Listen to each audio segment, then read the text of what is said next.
Hello everyone and welcome to another video. How is everyone doing today and how was your weekend? Well, in today's video we are going to dive deep into why you should be playing Volibear in the jungle. I'll be giving you 10 reasons. Reasons that may seem so obvious, yet have a deeper meaning to why this champion holds value in the jungle role. So let's jump right into it without wasting any time. First off, let's start by stating the most obvious technical aspect about Volibear when it comes to the jungle role. He has one of the fastest clears for new players. In other words, if you get familiar with Volibear after just a few games, let's say between 3 to 5 games, you'll start to understand that if you can keep your passive up between camps, you can clear the jungle very quickly, much faster compared to other champions. And why is this valuable, you may ask? Well, it's because having a faster jungle clear enables you to contest two key objectives in the game. And those objectives are the scuttle crabs.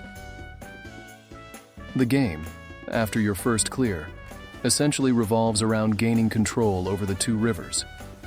This is why you'll often find most Volibear players picking the water walking rune to help them turn that extra movement speed into gold by securing the scuttle crab, particularly the first one, which can be contested by the enemy jungler. Now, of course, my goal as a jungler is not necessarily to always fight for the jungle itself, but you can absolutely play around these objectives. For example, since you know Volibear clears faster than most junglers, you can choose to start on the opposite side of the enemy jungler and trade one crab for another. Or you can both start in the same place, clear faster than the enemy jungler, and contest the first crab. If you do find the enemy jungler contesting, check the scoreboard and see if they've cleared all their camps. If you've managed a full clear and hit level 4, and they're still level 3, that means they've skipped a camp or two. That gives you a clear advantage.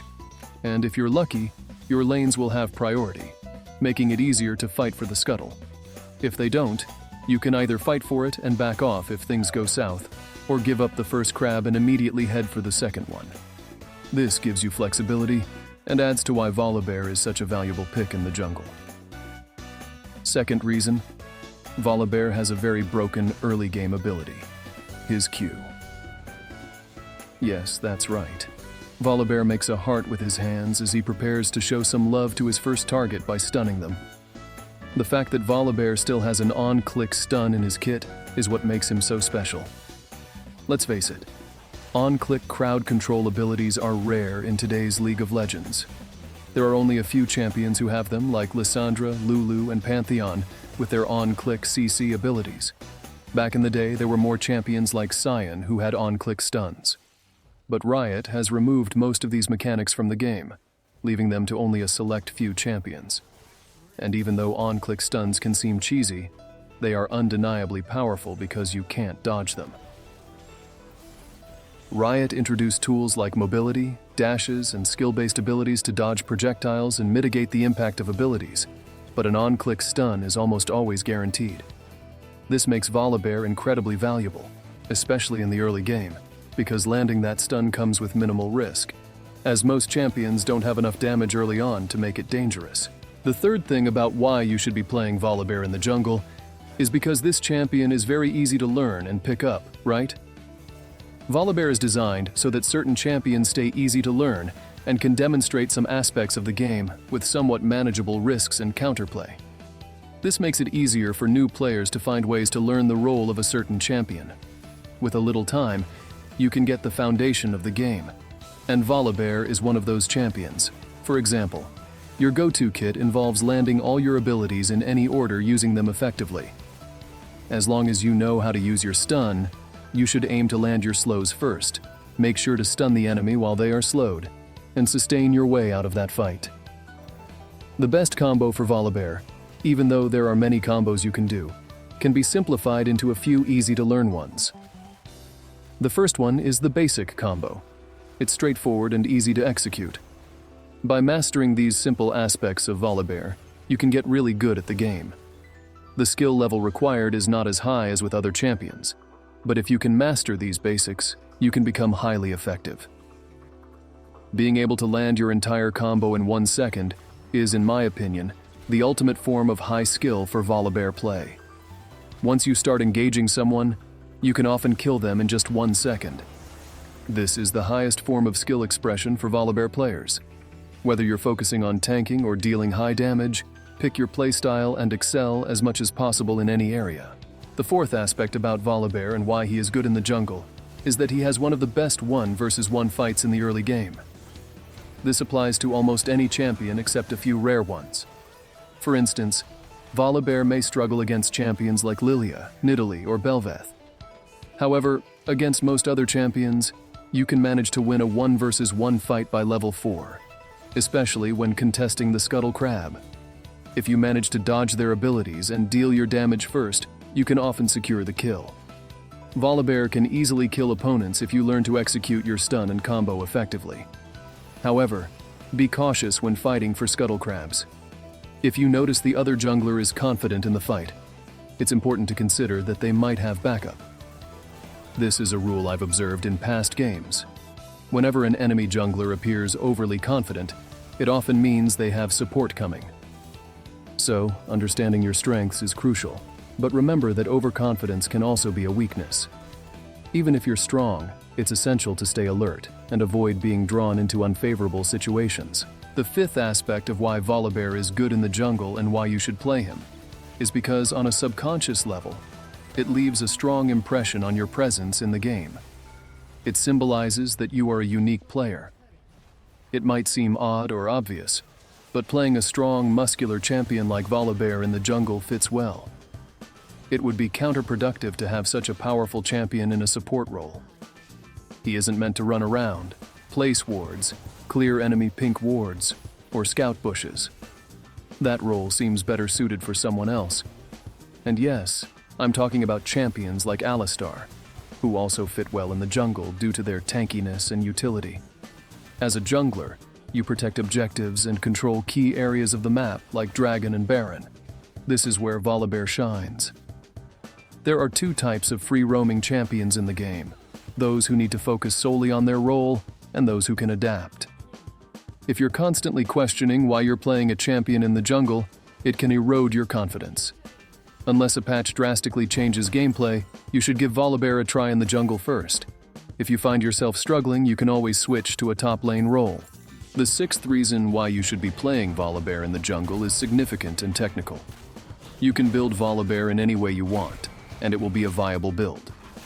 This might sound like an exaggeration, but think about it. If the enemy team picks all AD champions, you can go full AP and still be effective. If the enemy team picks all AP champions, you can go full AD and remain viable. If the team is balanced and needs a frontline, you can build Volibear as a full tank. For instance, you might use items like Frozen Gauntlet, Dead Man's Plate, Spirit Visage, and so on. This is often the best build for Volibear, provided you have reliable allies. As a jungler, this versatility is crucial because your role is relatively free from the constraints of wave management. You only need to be present when camps spawn, which gives you around 1 to 2 minutes of free time, depending on whether you are contesting camps or counter-jungling. During this time, you can help your teammates gain control over their lanes, get them ahead, or adjust your build to meet the needs of the game. Sometimes, particularly on the top side, where most top laners go for tanky builds, you might find that an enemy top laner can't handle your AP build, even if they initially focused on armor to counter that poor Darius. This can shake their confidence and give hope to your own top laner. This aspect isn't always highly regarded in jungling, but it shows that flexibility in build can make a significant impact. If you find that building AP or any other build makes a difference in the game, it's worth considering. The seventh aspect is the damage and mixed type of damage that Volibear deals, regardless of the build. Let's say you're playing consistently well in the game, and you're neither winning nor losing. Volibear has high base damage with his spells, and even without items. If you're level 11 against an AD carry who is also developed, the odds are that you will have the upper hand. Volibear's kit does a lot of damage by nature at all stages of the game. This isn't just about skill damage, it's about raw damage output. For example, if you land your abilities, you can still deal significant damage even without items. When you stun your opponent and they flash away, you can use your ultimate, slow them, and wait for your Q to come off cooldown. By this time, you've likely dealt around 1,000 damage. Meanwhile, the enemy champion is playing defensively. Against squishy targets, this is a usual scenario. Against tanky targets, it depends on the specific champion. Typically, if it's a sustained fight, you'll win. For instance, Volibear usually wins against Dr. Mundo. However, against champions like Ornn, it's tougher because Ornn has superior crowd control that can't be reduced with tenacity.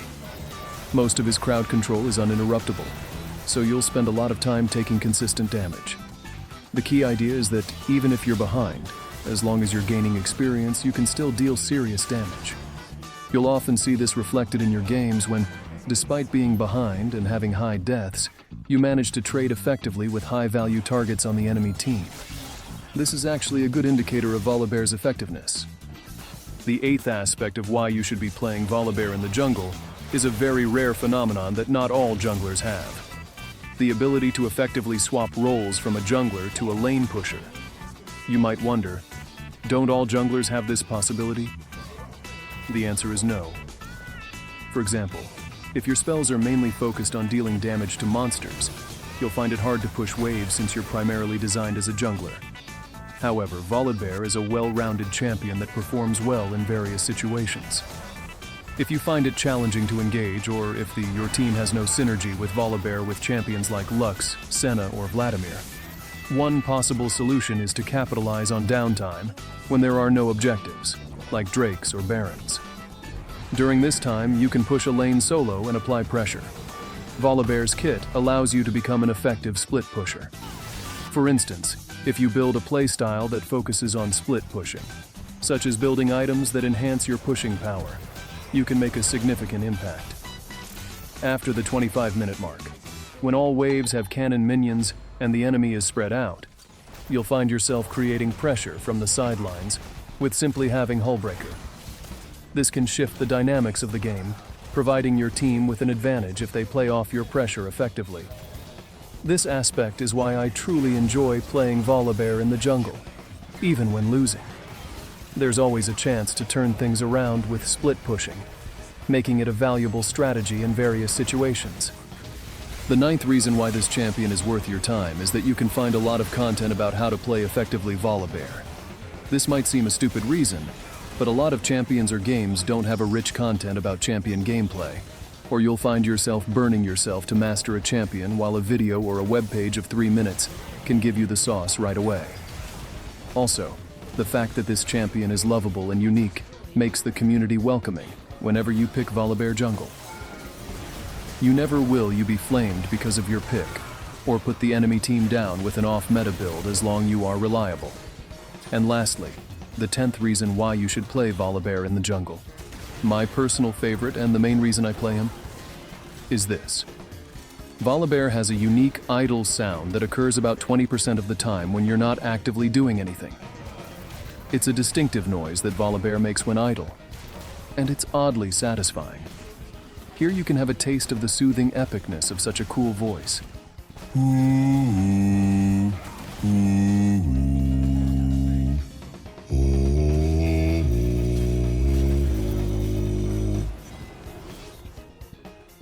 I find it incredibly enjoyable to hear this sound, much like how many of us hum or make noise when we're doing everyday activities like working, cooking, or watching TV. It's a small, quirky detail that adds to the fun of playing Volibear.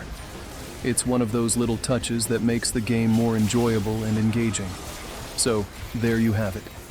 10 reasons why you should play Volibear in the jungle. From his versatility and ease of use to his unique idle sound, Volibear is a great choice for any jungler looking to make an impact in the game. And with this, until we meet in another video, make sure to subscribe and hit that like button to add another cool reason why you watch Volibear gameplay videos. Until the next one, take care and peace.